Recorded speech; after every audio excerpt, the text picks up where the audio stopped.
What's up, everybody? Dustin A here, and it's time for another episode of Double D Car Talk. It's that wonderful time of year, the middle of summer. The weather's nice, even in Minnesota, despite the clouds, and the MLB All Star break is upon us, the Midsummer Classic. And so, what better thing to talk about than some All Star baseball cards, some really cool All Star baseball cards. And so, I'm going to swing it over to Dustin B, and he's going to talk about some pretty cool all-star cards. Set was issued in the final series of Topps 1958 set. With baseball winding down and football starting up, the final series was always a bit of a slow-selling product for Topps each season. So, an innovative idea was formed to give the series a star power boost, make the series almost entirely of some of the most popular players in the game. Sport Magazine was recruited as a sponsor, and the first All-Star subset was born. The design features a highly recognizable star background. The NL All-Stars were depicted with a blue background and the AL with a red. The set does not align perfectly with the actual starters of the All-Star game that season, as Topps took liberties and placed fan favorites Ted Williams, Eddie Matthews, and Frank Robinson, and a couple others into the set over the actual selections. Then, to really do all they could to pique interest in the series, Topps triple printed two of the cards, Mickey Mantle and Stan Musial, who had not appeared on a major gum card set since 1953. Topps returned the All-Star subset to anchor its final series in its 1959 set as well.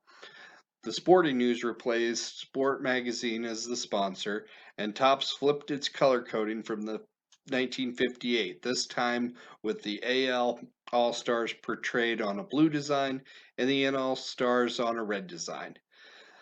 The star background of 1958 was replaced with a more ornate design around a crop photo within the shape of the league emblem. Major League Baseball held two All-Star games during the 1959 season, and Topps seems to have picked and chose who they would place in the set based on their potential to sell more packs within the series, as the bigger names and larger markets won out in the selection. The All-Star subset went horizontal for its 1960 design. The Sport Magazine was back as the sponsor with the All-Star set again, and the primary feature of the final series of the year's set. No more color coding designations for the two leagues this time, though. All players were shown on a universal design featuring the number 60 behind the player's image.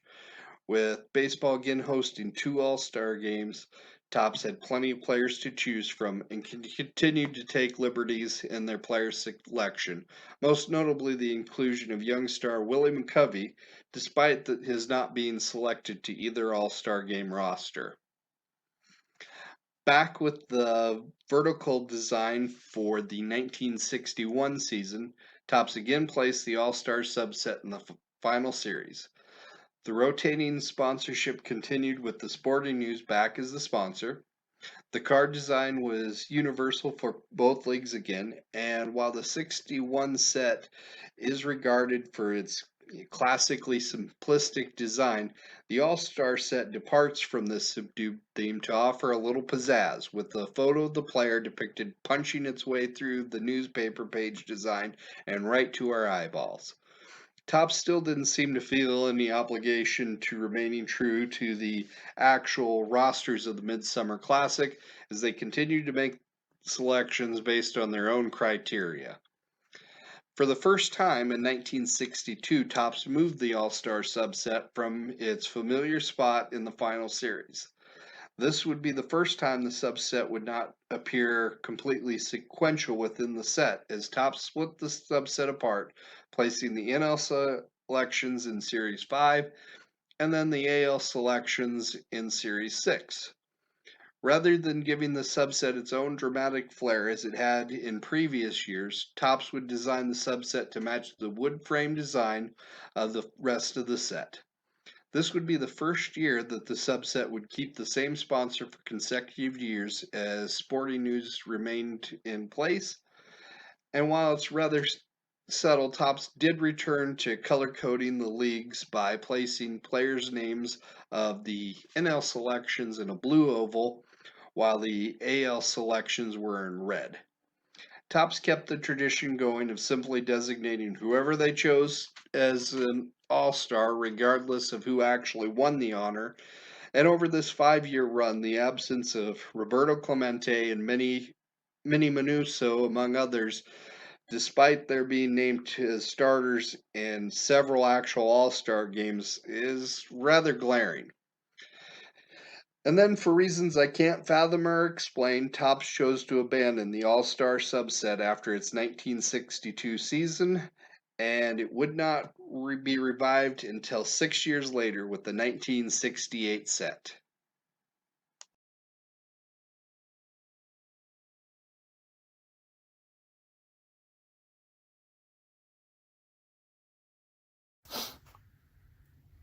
Well, thanks, B-Side. I love those cards. But anyways, we're going to travel through time to the 1980s and discuss a little bit about 1980s All-Star cards. Now, beginning in the late 70s through 1982, Topps represented the All-Star players with just a banner or a star indicating that players were an All-Star just on their base card. Now, starting in 1983, they changed that and started to have separate All-Star cards for each player, a subset, if you will. And they still do this today. It's pretty much ran from 1983 through to today. One of the highlights for me is the 1988 All-Star subset. Now, it's kind of an ugly card, a bright yellow with a diamond with the player's head sticking out, but it's one of the few memorable All-Star subsets for me because it's enough of a departure from the regular base set. It's unique, like I said, it's kind of ugly in a way, but it's also kind of cool. And so that's one of my favorite All-Star subsets. Also, beginning in 1984, Topps started including glossy All-Star cards in rack packs. And these ran from 1984 through 1991 and basically were unchanged every year. Very little change, just maybe would say the year that the player was an All-Star. And that's basically it. They were a glossy white border with an All-Star banner.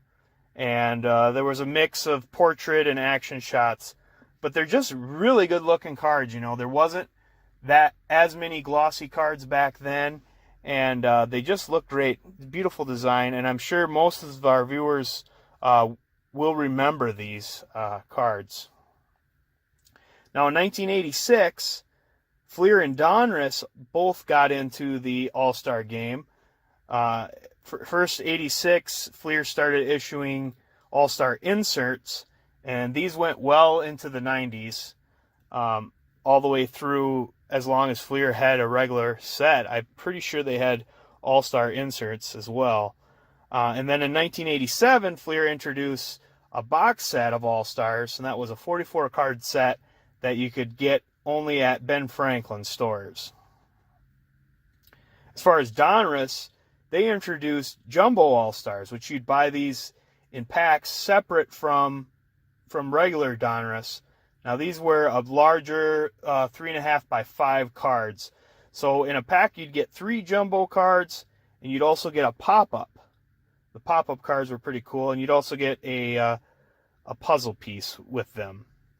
This was a 60-card set in both 1986 and 1987. Now, previous to that, Donruss had also issued a jumbo set called Action All-Stars. However, the players in those sets weren't necessarily always All-Stars and really didn't have anything to do with the All-Star game. Those sets didn't. And then 1988, they switched from the jumbo to the standard size, and they continued to have pop-ups, and they did this in 1988 and 1989. And then in 1990, the All-Star cards became part of the Donruss base set. And that's pretty much the history of the All-Star cards in the 1980s. Now, we'll put it back to Dustin B. Hey, thanks, DA. And we hope you enjoyed this episode. I mean, there was a lot more all-star sets and cards we could have talked about, but you know, you want to keep these a manageable length. And we all hope you enjoy the all-star game and all the festivities. And good luck to all your teams in the second half of the season. We're going to leave you here with a little all-star card slideshow of some other sets and things that we didn't highlight during our episode. So I hope you enjoy them, and we will talk to you next time. Take care, everyone.